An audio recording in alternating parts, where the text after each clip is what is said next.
Beaucoup de personnes pensent qu'avec un petit salaire, il est totalement impossible d'économiser. Peut-être que toi aussi, tu arrives à la fin du mois et tu te demandes « Mais où est passé mon argent ?» Tu travailles dur, tu gagnes un revenu, mais il disparaît tellement vite que tu n'as jamais rien de côté. Résultat, impossible de réaliser tes projets, tu restes coincé dans le même cercle. Mais laisse-moi te dire une vérité importante, ce n'est pas ton salaire qui détermine ta capacité à économiser, c'est ta discipline, ton organisation et tes choix. Dans cette vidéo, je vais partager avec toi 7 stratégies puissantes qui fonctionnent même si ton revenu est limité. Reste bien jusqu'à la fin car la 7e astuce est la plus puissante. Elle peut transformer ton avenir financier. Et si tu veux apprendre chaque semaine à mieux gérer ton argent, pense à t'abonner. Pourquoi on n'arrive pas à économiser? Avant de parler de solutions, il faut comprendre les causes du problème.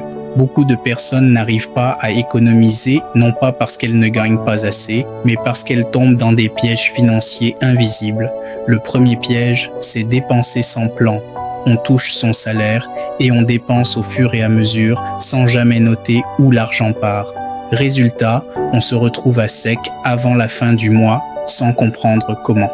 Le deuxième piège, c'est vivre au-dessus de ses moyens. On veut montrer qu'on a un bon niveau de vie. Acheter des vêtements chers, faire des sorties fréquentes, utiliser le crédit facile. Mais derrière, ce style de vie crée du stress, des dettes et empêche toute épargne. Le troisième piège, c'est l'absence d'objectifs clairs. Si tu n'as pas de but précis, comme acheter un terrain, lancer un business ou préparer ton avenir, tu n'as aucune motivation pour mettre de l'argent de côté. Ton argent disparaît dans les dépenses quotidiennes et tu te rends compte trop tard que tu n'as rien construit. Comprendre ces pièges, c'est la première étape. Maintenant, voyons comment les éviter et mettre en place une vraie stratégie d'épargne. Astuce 1. Faire un budget clair. Faire un budget, ce n'est pas réservé aux riches. Même si tu gagnes 50 000 ou 100 000 francs CFA par mois, tu dois savoir exactement où part ton argent. Un budget, c'est simplement une feuille ou une application où tu notes 2 choses. Combien tu gagnes et comment tu dépenses. Voici un exemple. Disons que tu gagnes 100 000 francs CFA. Tu écris tes charges fixes. Loyer, nourriture, transport. Ensuite, tu notes tes petites dépenses quotidiennes, recharge internet, café, snack. Très vite, tu vas voir que certaines dépenses ne sont pas indispensables. Un budget te permet de garder le contrôle. Sans budget, tu conduis ta vie financière les yeux fermés. Avec un budget, tu deviens maître de ton argent.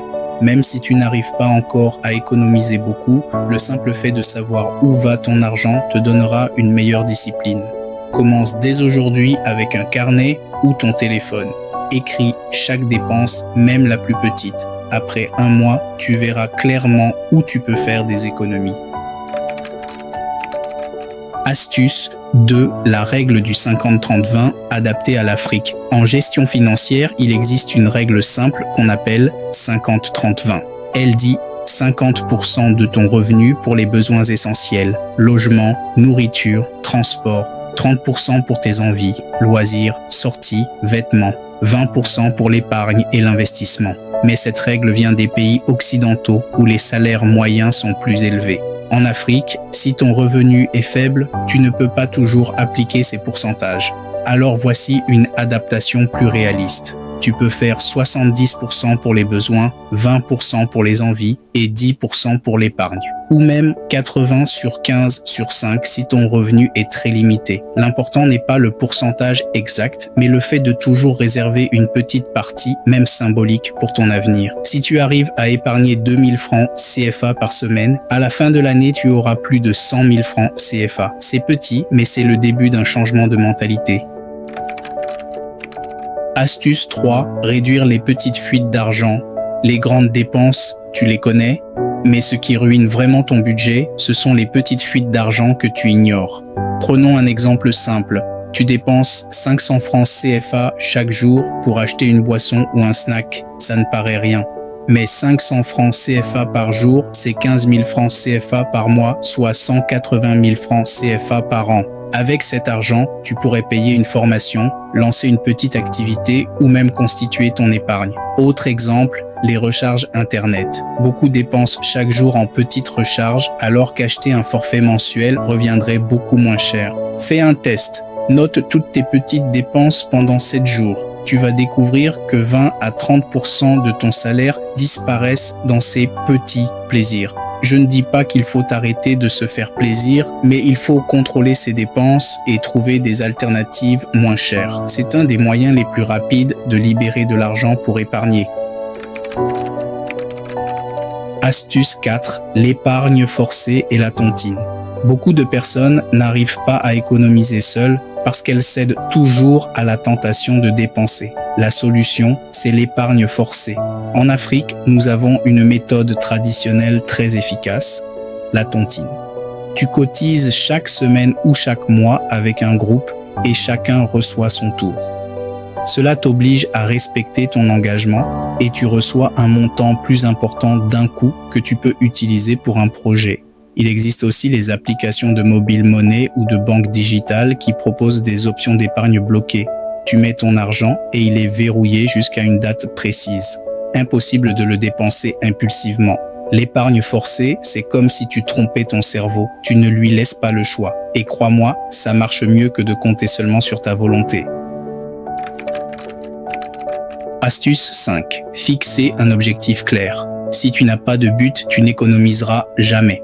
L'argent n'aime pas l'incertitude. Tu dois avoir un objectif précis. Acheter une moto, lancer un business, payer une formation, construire une maison. Quand tu sais pourquoi tu épargnes, chaque petit sacrifice devient plus facile. Par exemple, refuser une sortie inutile n'est plus une frustration, c'est un pas vers ton objectif. Écris ton objectif sur papier et mets-le dans un endroit visible. Chaque fois que tu dépenses, demande-toi, est-ce que ça me rapproche ou ça m'éloigne de mon but ?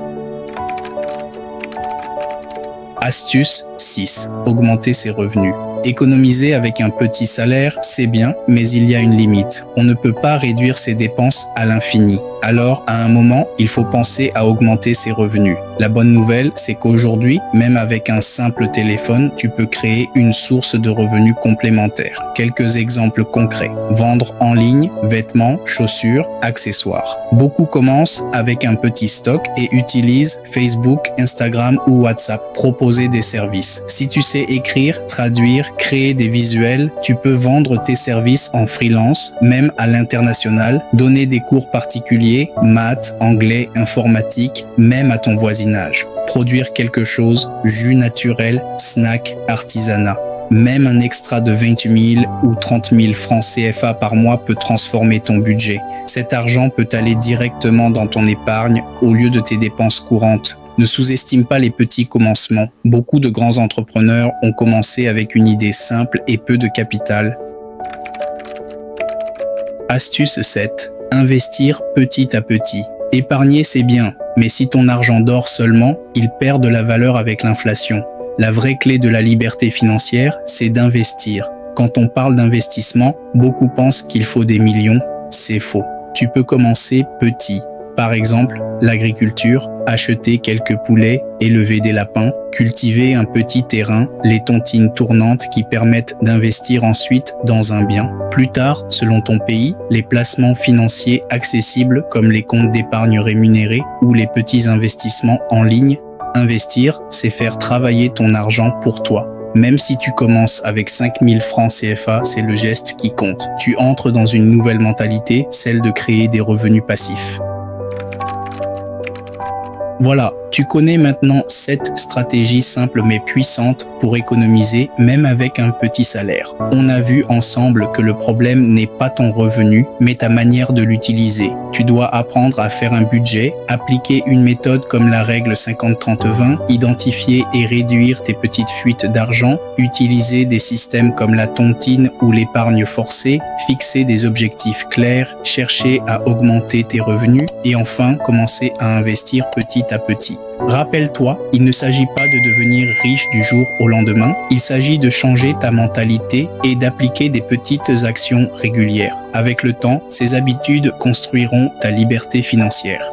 Alors dis-moi en commentaire quelle est la première astuce que tu vas appliquer dès ce mois-ci. Et si tu veux chaque semaine des conseils pratiques pour mieux gérer ton argent, pense à t'abonner à cette chaîne. Ensemble, on va bâtir une génération financièrement plus forte. Merci d'avoir regardé et à très bientôt pour une nouvelle vidéo.